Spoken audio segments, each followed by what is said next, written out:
লিল্লাহি তাকবীর, আল্লাহু আকবার। দ্বীন ইসলাম জিন্দাবাদ।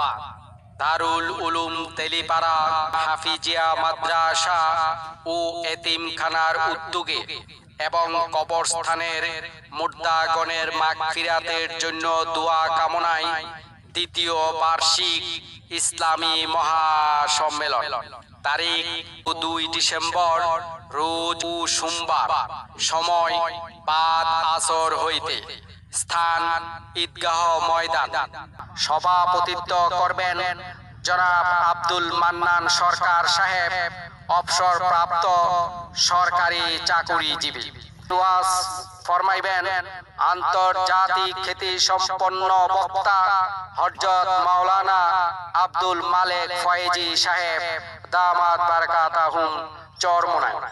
আরো ওয়াজ ফরমাইবেন বাতিলের আতঙ্ক হযরত মাওলানা আজিজুল ইসলাম জালালি সাহেব দামাত বারাকাতাহুম বিবাড়িয়া।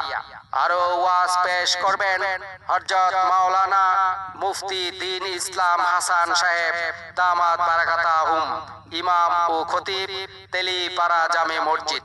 পরিচালনায় হযরত মাওলানা মুফতি আবু হুরাইরা দামাত বারাকাতাহুম মুহতামিম অত্র মাদ্রাসা। বিশেষ দ্রষ্টব্য, মহিলাদের পর্দার সহিত ওয়াজ শোনার সুব্যবস্থা রয়েছে।